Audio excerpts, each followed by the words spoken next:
June is typically the best time. Okay. I never defoliate in July and August. Because really by that point the Japanese maple is not really growing that much. It does most of its growth in the spring. Yeah. And absolutely never do it in like September. However, actually I'll get back to that. Okay. So now I've done my defoliation. The tree is going to need less water, obviously, and so I have to moderate the water.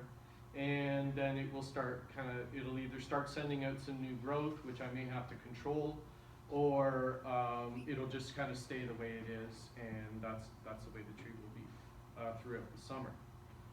So in the summer, you're just watering the tree a lot, you're just enjoying the tree. There's not much you really do with Japanese maples at that time of year. The only thing you might have to watch for are aphids and leafhoppers. Leafhoppers particularly love Japanese maples. And you always know you have them when you start seeing new leaves come out all wrinkled. And you know that some sucking insect has gotten to it. If you have that sort of problem, then use some insecticidal soap or whatever kind of insecticide you have. I would be very careful. Some Japanese maples are sensitive to what you spray on them.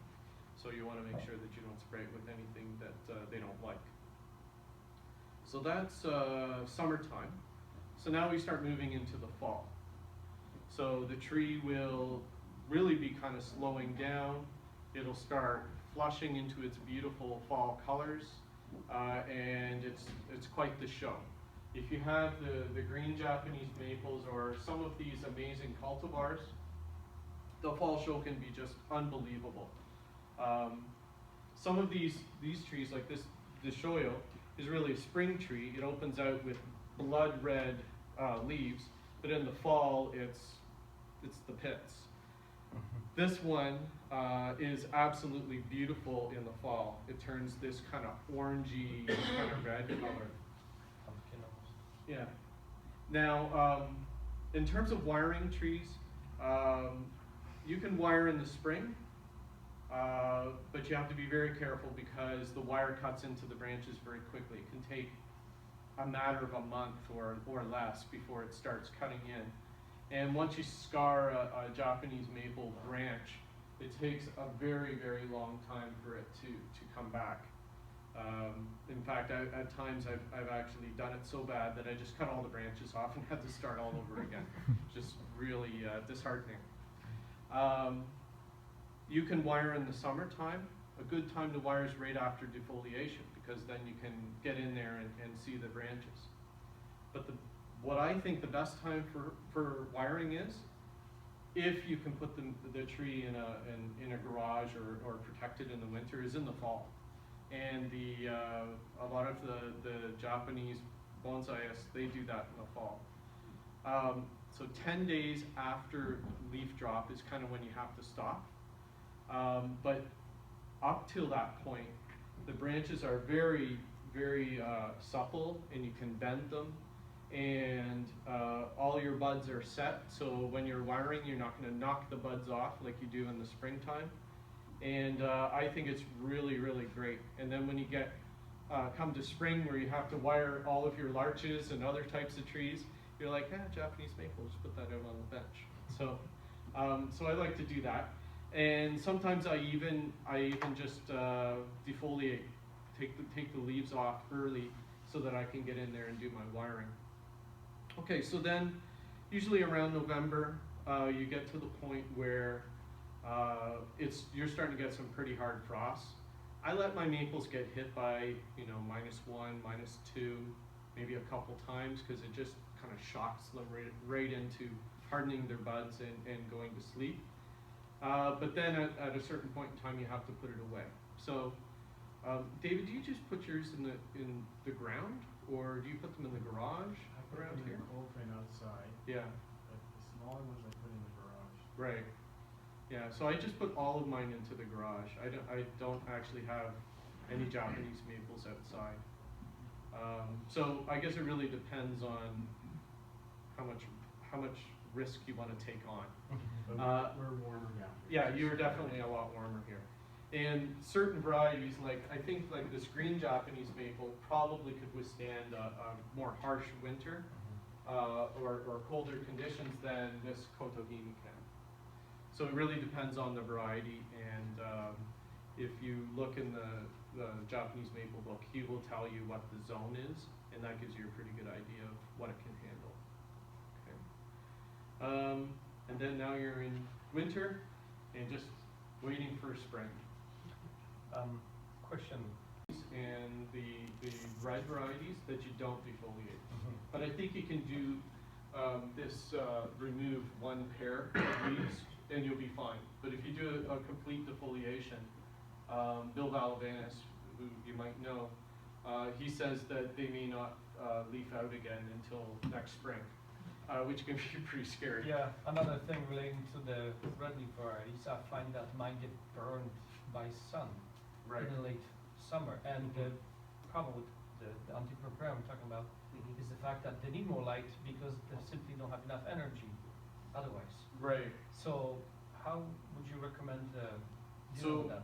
So I'm kind of lucky in that I have a nice open area for morning sun, and it's full sun until about 11, 12 o'clock, and then it gets no sun for the rest of the day. So I would say if you're growing Japanese maples, that's ideal. If you don't have those kind of conditions, I would try to use shade cloth to kind of simulate it. Another thing, sorry, I'm going on to time here. When it comes to removing the branches, what's the best time to do it, and how you prevent from dieback? Okay, so that's a very good question. So maples produce syrup, right? And Japanese maples are all exactly the same. So if I go on, let's say this particular one would be a good example, where there's a lot of turgor pressure. It's really pushing the sap up into the tree right now. If I go and cut off a major branch, it's gonna weep like crazy, and it could potentially hurt the tree. So one trick is, if you want to do some severe cutting of branches on a tree, is transplant it first, because then you've cut all the roots, you've released that turgor pressure, and then when you cut off the branch, it will weep a whole lot less. I think normally they would say do it in late fall, in the middle of winter for really, really thick branches. You can also do it in June, like in the summertime, because it's kind of slowed down on that sort of process. But just light pruning, you could basically do that at any point in time. Do you use any kind of healing paste? Yeah, I'm going to show you all of that Okay. after the break. One of the best is this. I don't know if you guys have ever seen this. This is just a kind of a putty, and it really works well. The white one is for your deciduous trees. The green one's for your coniferous trees, but you could probably use either or. The green one is very sticky comparatively. One thing that I use, and I really like it, is just this acrylic paint. This is actually acrylic varnish. And so if you're doing a lot of trimming of branches on these Japanese maples, trying to get this stuff and mold it around a little end of a branch it's infuriating. It takes forever. So I like this, and I just walk around with a paintbrush and I just dab a little bit here and there. And normally when I do prune, and I'll just show you an example of it, is I don't prune right down to where the buds are. I cut and I leave some space. So if I just put this paint stuff on, I really don't care, because I'm going to cut that off later. It's already starting to weep on me. So maybe I'll fix that. There you go. First aid. You know, I've seen one of those magazines. With the whole idea that when it heals, it doesn't create a bump. I never used the aluminum foil, but I think some people have used like Vaseline and aluminum foil. There's probably all kinds of different home remedies you could. Yeah, I use. noticed that especially the green leaf variety, the mountain maples, probably the original ones, Mhm. they get very bumpy peeling over Yeah, scars. exactly. And I'm going to show you how to reduce this scar so that it doesn't do that. I have a couple examples of where I can do that. Okay. So I'll do that So coffee? after the break. Any final is sometimes I buy those those little gray pellets you can buy, and I just sprinkle a little bit on the soil. So what that means is that every time I water or every time it rains, the tree gets a little bit of fertilizer.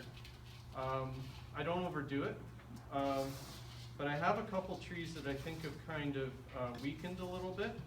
So what I might do next year is fertilize those ones a little bit more. They say not to fertilize deciduous trees in the summertime, so in the real heat of the summer. So what I've done is I've gone and bought little fertilizer baskets. And you can go on eBay, and there's a guy in Thailand who sells them. And basically what you do is you fill those fertilizer baskets with that, or any other kind of fertilizer pellet that you have, whether you make it or whether you buy it. And then you could put that on in the spring. It's okay, you can leave it on. And then in the summertime, you could just take those fertilizer baskets right off.